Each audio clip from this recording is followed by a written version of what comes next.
இந்த அரசியல் பயணத்துல மிக மிக மிக முக்கியமான ஒரு காலகட்டத்தில் நாம் இருக்கிறோம். நான் ஏன் இதை இவ்வளவு அழுத்தமா சொல்றேன் அப்படின்னா,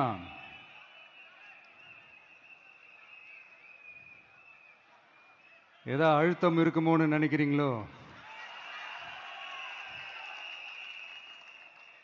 அழுத்தமா நமக்கா?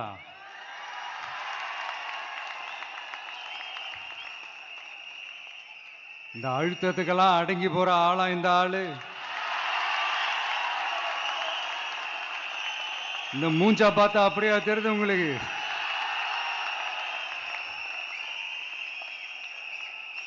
அதனால அப்படியெல்லாம் நடக்காது. அதுவும் முக்கியமா நம்ம கிட்ட அதெல்லாம் நடக்கவே நடக்காது. ஆனா அழுத்தம் இருக்குதான்னு கேட்டீங்கன்னா இருக்குது. அது நான் இல்லைன்னு சொல்ல வரல. நமக்கு இல்ல, மக்களுக்கு. தமிழ்நாட்டை இதுக்கு முன்னாடி ஆண்டவங்களும் சரி பாஜகவுக்கு அடிமையா தான் இருந்திருக்கிறாங்க. சோ அவங்கள நம்பியும் ஒரு பிரயோஜனமும் இல்ல. இப்ப ஆண்டுகிட்டு இருக்கிற இந்த திமுக அரசாச்சும் நமக்கு ஏதாவது செய்வாங்கன்னு பார்த்தா இவங்களும் அவங்கள மாதிரியே தான். இன்னும் சொல்ல போனா ஒரு படி மேல, இன்னும் மோசம். அவங்களாச்சும் நேரடியா சரண்டர் ஆகி இருப்பாங்க, இவங்க மறைமுகமா சரண்டர் ஆகி இருக்கிறாங்க. அவ்வளவுதான் வித்தியாசம். அதனால நீங்க பாத்தீங்கன்னா அவங்களோட அந்த வேஷம் கலைஞ்சிடக்கூடாதுன்றதுக்காக இந்த கலர் கலரா கவர்ச்சிகரமான இந்த அறிவிப்புகள்லாம் வெளியிடுறாங்க. நோட்டீஸ் பண்ணியிருப்பீங்கன்னு நினைக்கிறேன்.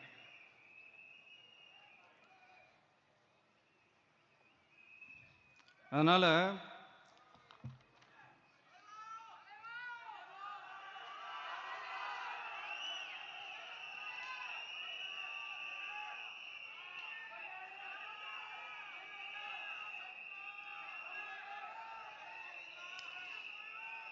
சோ இவங்க எல்லாரும் இப்படியே இருக்கிறாங்களே, நமக்காக உண்மையா உழைக்கிறதுக்கு யாராச்சும் வந்துட மாட்டாங்களா அப்படின்னு மக்கள் ஒரு விதமான அதை வெளியில சொல்ல முடியாத ஒரு அழுத்தத்தில் இருக்கிற நேரம் இது.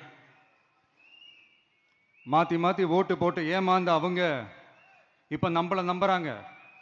நம்மளுடைய இந்த தமிழக வெற்றி கழகத்தை இந்த விஜய் கூட நிப்பான்னு நம்புறாங்க.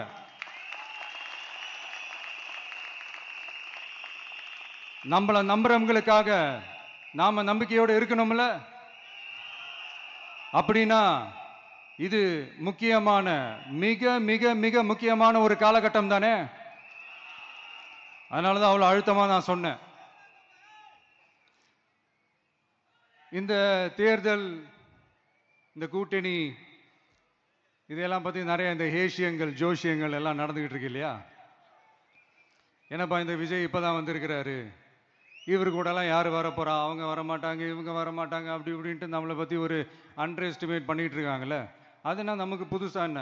30 வருஷமா நம்மளை அண்டர் எஸ்டிமேட் பண்ணிட்டு தான் இருக்கிறாங்க. ஆனா மக்கள் கரெக்டா நம்மளை எஸ்டிமேட் பண்ணி ரொம்ப அழகா, ரொம்ப அக்கறையா, ரொம்ப தெளிவா, ரொம்ப தீர்க்கமா நமக்குன்னு ஒரு இடத்தை கொடுத்திருக்கிறாங்கல்ல. எப்படி? என் கேரியரின் உச்சமான ஒரு இடத்தை கொடுத்திருக்கிறாங்கல்ல. அதை இந்த நாடே பார்த்துக்கிட்டு இருக்குல்ல. ஏன் அப்படி எனக்கு அந்த இடத்தை கொடுக்கணும்? ஏன்னா இந்த விஜய் நம்ம பிள்ளையாச்சே, நம்ம அண்ணனாச்சே, நம்ம தம்பியாச்சேன்னு சொல்லி அவங்க மனசுல அப்படி தோணுது. அதனாலதான் நமக்கு அப்படி ஒரு இடத்தை கொடுத்து உள்ளன்போடு அள்ளி நம்மளை அரவணைச்சுக்கிட்டு இருக்கிறாங்க. அப்படி நம்மள நம்புறவங்களுக்காக நாம உழைக்கிறதே அது ஒரு பழக்கமாகி பழக்கமாகி இப்ப அதுவே என்னுடைய ஒரு ஒரிஜினல் கேரக்டராகவே மாறிடுச்சு. இத்தனை வருஷமா இருக்கிற அந்த உழைக்கிற குணம் அது எப்படி மாறும்? அதெல்லாம் மாறவே மாறாது. அரசியலுக்கு வந்ததுக்கு அப்புறமும் சரி, ஆட்சி அதிகாரத்துக்கு வந்ததுக்கு அப்புறமும் சரி, ஒன்னே ஒண்ணு சொல்ற, எழுதி வச்சுக்கோங்க. இதுக்கு முன்னாடி இருந்தவங்க மாதிரியோ இல்ல இப்ப இருக்கிறவங்க மாதிரியோ ஊழல் செய்யவே மாட்டான்.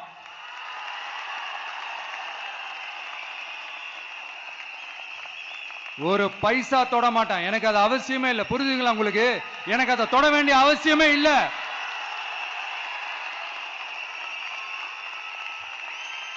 ஒரு துளி ஊழல் கரை கூட படியவே படியாது, படியவும் விட மாட்டான். நீங்க கேட்கலாம், இது என்ன சினிமாவா, இதன முதல்வன் படமா, ஒரே நாள்ல வந்து இவர் எல்லாத்தையும் கிளீன் பண்ணிடுவாரான்னு நீங்க கேட்கலாம். ஓகே, பிராக்டிகலா அது பாசிபிள் இல்லதான், but it is a process, right? It is a process. இப்படி எதுக்குமே ஆசைப்படாத ஒருத்தன் அரசியலுக்கு வரான் அப்படின்னா, அவன் கண்ணு முன்னாடி ஏதாவது ஒரு தப்பு நடக்குது அப்படின்னா, அவன் கண்ணு முன்னாடி ஏதாவது இந்த மாதிரி ஒரு ஊழல் நடக்குது அப்படின்னா, அதை பார்த்துக்கிட்டு அவன் சும்மா இருப்பான்னு நினைக்கிறீங்க?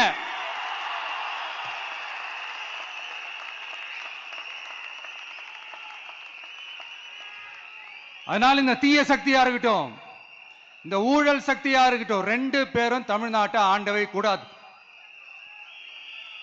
அப்படிப்பட்ட இந்த கட்சிகளை உண்மையா தில்லா எதிர்க்கிற அந்த கட்ஸும் கெத்தும் நம்ம கிட்ட மட்டும்தான் இருக்கு.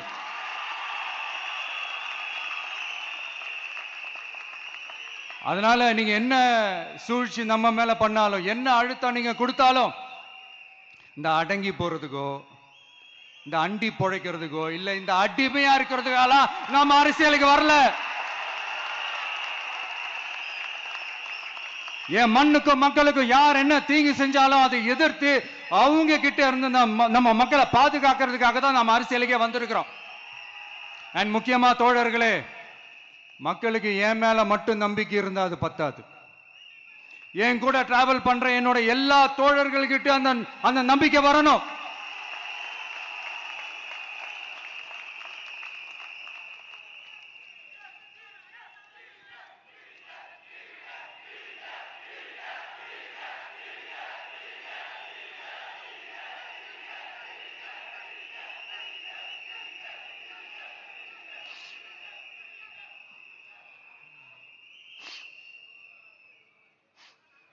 அந்த நம்பிக்கை இல்லைன்னு நான் சொல்ல வரல, இருக்குது. ஆனா அதை தொடர்ந்து இருக்கிற மாதிரி நீங்க எல்லாம் நடந்துக்கணும். தப்பு பண்ண யாரா இருந்தாலும் தப்பிக்கவே முடியாதுன்ற அந்த ஒரு பயம் இருக்கணும். எல்லாரும் உங்களை தான் கேட்கிறேன், எல்லாரும் உண்மையா உழைப்பீங்கல்ல?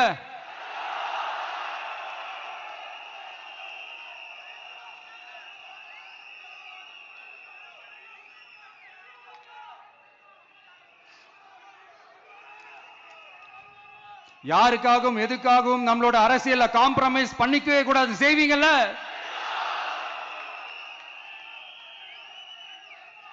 அண்ட் தயவு செஞ்சு எல்லாரும் கொஞ்சம் ஒற்றுமையா இருந்து சேர்ந்து உழைச்சி ஜெயிப்பீங்கல்ல? சரி, நமக்காக நம்ம மக்கள் கண்டிப்பா ஓட்டு போட்டு ஜெயிக்க வைப்பாங்க, அதுல எந்த மாற்று கருத்துமே கிடையாது. அப்படி ஜெயிக்கிறதுக்காக நாம் என்ன செய்ய போறோம்? மக்களிடம்னு செல்னு அறிஞர் அண்ணா அவர்கள் சொன்னதை ரொம்ப டீப்பா சின்சியரா அடாப்ட் பண்றதோட மட்டும் இல்லாம நம்மளோட அரசியல்ல அதை செயல்படுத்தணும். அதுதான் முக்கியம். ஏன்னா இப்ப அரசியல் இருக்கிறவங்க அண்ணாவை மறந்துட்டாங்க. அண்ணா ஆரம்பிச்ச கட்சியும் அண்ணாவை மறந்து சுயநலமா மாதிரி பல வருஷம் ஆச்சு. அண்ணா பேர்ல இருக்கிற கட்சியும் அவரை மறந்து பல வருஷம் ஆச்சு. ஆனா நாம அவரை மறந்துடக்கூடாது. மக்கள் கிட்ட போகணும், மக்களோட மக்களாவே இருக்கணும், மக்களுக்காகவே இருக்கணும். அதுக்காக நாம என்ன செய்ய போறோம், என்னெல்லாம் செய்ய போறோம், அதுக்காக தான் இந்த மீட்டிங். ஆரம்பிக்கலாமா? இந்த ரெண்டு கட்சிகள், ஆண்டு கட்சியா இருக்கட்டும், இப்ப ஆள்ற கட்சியா இருக்கட்டும், அவங்கள பொறுத்த வரைக்கும் பூத்துனா என்ன தெரியும்ல? அவங்கள பொறுத்த வரைக்கும் பூத்துனா கள்ள ஓட்டு போடுற இடம். ஆனா நமக்கு, நம்ம டிவிகேவுக்கு அது ஒரு ஜனநாயக கூடம். அங்க ஜனநாயகம் திருடுறாம நம்ம பாத்துக்கணும். ஒவ்வொரு ஓட்டையும் நம்ம பாதுகாக்கணும். எப்படி பாதுகாக்கிறது?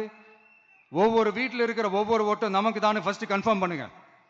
எனக்கு தெரிஞ்சு தமிழ்நாட்டில் ஒரு 2.25 கோடி ரேஷன் கார்டுகள் இருக்கும்னு நினைக்கிறேன். அவங்க எல்லாரும் வேற வேற எந்தெந்த கட்சியில இருந்தாலும் கட்சி வேறுபாடு எல்லாத்தையும் தாண்டி இந்த விஜய் அவங்க வீட்டில் ஒருத்தனா வாழ்ந்துட்டு இருக்கிறான். அவங்க குடும்பத்துல ஒருத்தனா பார்த்துக்கிட்டு இருக்கிறாங்க. அதனால இந்த கட்சி கிச்சி எல்லாத்தையும் தாண்டி இந்த விஜய் கூட நிக்கணும்னு முடிவு பண்ணிட்டாங்க. அதனால அப்படி முடிவு பண்ண அவங்கள பாதுகாப்பா பூத்துக்கு கூட்டிட்டு வாங்க. நம்மளோட இந்த விசில் சின்னத்துக்கு ஓட்டு போட வைங்க.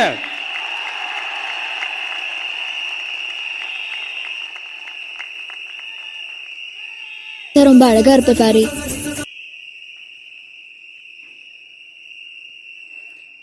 ஒன்றியம், நகரம், பேரூர், பகுதி, கிளைன்னு இங்க வந்திருக்கிற நம்மள எல்லார் நிர்வாகிகளும் தான் நம்ம கட்சியினுடைய ஆணி வேர்.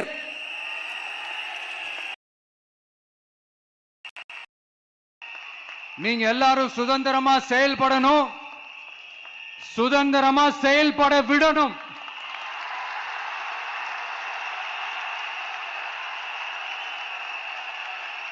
நீங்க ஒவ்வொருத்தரும் எனக்கு முக்கியம்.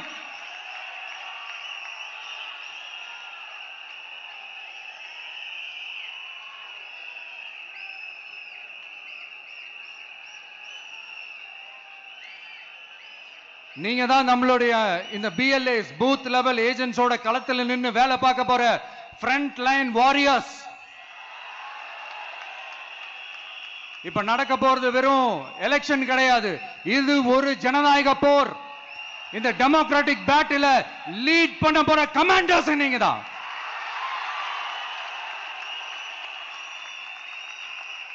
நான் ஏன் இது எவ்வளவு ஸ்ட்ரெஸ் பண்ணி சொல்றேன் அப்படின்னா, இந்த தீய சக்தி எப்படி இந்த தீய சக்தியோட தில்லு முள்ளு எல்லாம் உங்களுக்கே நல்லா தெரியும். முழிச்சிட்டு இருக்கும் போதே முழியை தோண்டி எடுத்துட்டு போற கூட்டம். அதனால கொஞ்சம் ஜாக்கிரதையா இருக்கணும். நம்ம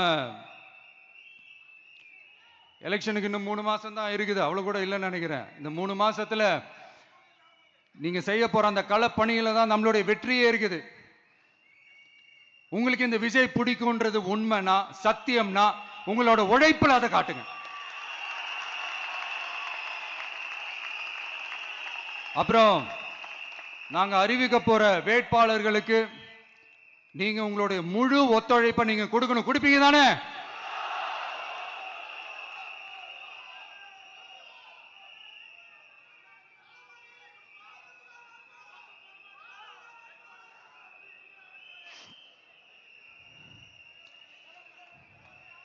உங்க எல்லாரையும் ஒரு எனர்ஜைஸ் பண்ற மாதிரி உண்மையா நடந்த ஒரு கதை ஒண்ணு சொல்றேன்.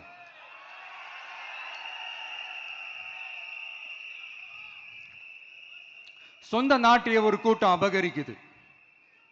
சொந்த நாட்டிலேயே இருக்க முடியாத அளவுக்கு ஒரு நெருக்கடி ஏற்படுது. ஸோ வேற வழி இல்லாம அந்த நாட்டை விட்டே வெளியே போய் வேற ஒரு இடத்துக்கு போய் காடு மலை அப்படி இப்படின்னு சுத்தி மறைஞ்சு வாழ வேண்டிய ஒரு சூழ்நிலை ஏற்படுது. என்னடா இப்படியே ஓடிக்கிட்டு இருக்குமேன்னு சொல்லிட்டு தன்னோட நட்பு சக்திங்க கிட்ட பேசி ஒரு பெரும் படையை திரட்டிக்கிட்டு அதிரடியா ஒரு போரை நடத்தி அந்த நாட்டையே திருப்ப மீட்டு எடுத்தது யார் தெரியுமா? நம்ம கொள்கை தலைவர்களை ஒருத்தரான ராணி வேலு நாச்சியார் அவர்கள் தான். அவங்களுக்கு அந்த நட்பு சக்தியா கூட இருந்து உழைச்சது சின்ன மருது, பெரிய மருது, சையது, கார்கின்னு சொல்லிட்டு அந்த 3 பேரும் தான். ஆங்கிலேயர் படை, ஆற்காட்டு படை மாதிரி அந்த 2 பெரும் படையை அடிச்சு துவம்சம் பண்ணிட்டு அந்த நாட்டையை திருப்பி மீட்டு எடுத்தது வேலு நாச்சியார். அன்னைக்கு இருந்த ஆங்கிலேயர் படை, ஆற்காட்டு படை மாதிரி இன்னைக்கு என்னென்ன படை இருக்குதுன்னு உங்க எல்லாருக்குமே நல்லா தெரியும். அதனால அந்த 2 படை மட்டும் இல்ல, இன்னும் எத்தனை படை வந்தாலும் எதிர்த்து நின்று ஃபேஸ் பண்றதுக்கு ஒரு நல்ல தலைமையும் இத்தனை சக்திகள் என் கூட இருக்கும் போது, இத்தனை சின்ன மருது, இத்தனை பெரிய மருது, இத்தனை சையது, கார்கிகள் என் கூட இருக்கும் போது நம்ம நாட்டை நம்மளால மீட்டெடுக்க முடியாதான?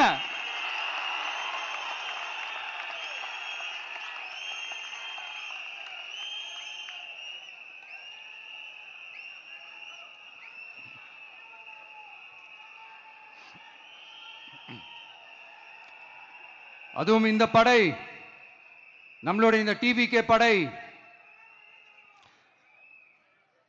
நட்பு சக்தி இருந்தாலும் இல்லைனாலும் தனியாவும் நின்று கெத்தா ஜெயிக்கிற அளவுக்கு ஒரு மிகப்பெரிய படை.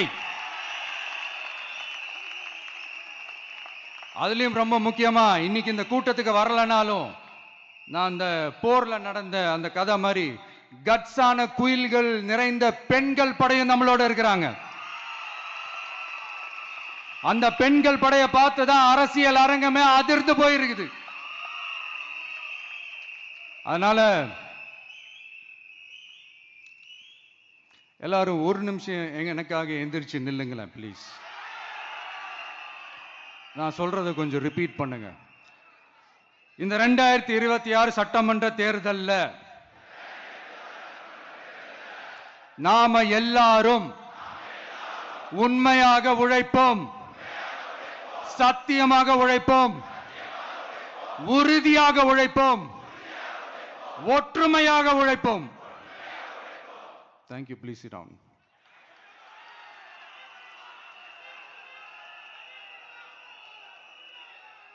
உங்களோட இந்த வார்த்தையை நான் மனப்பூர்வமா நம்புறேன்.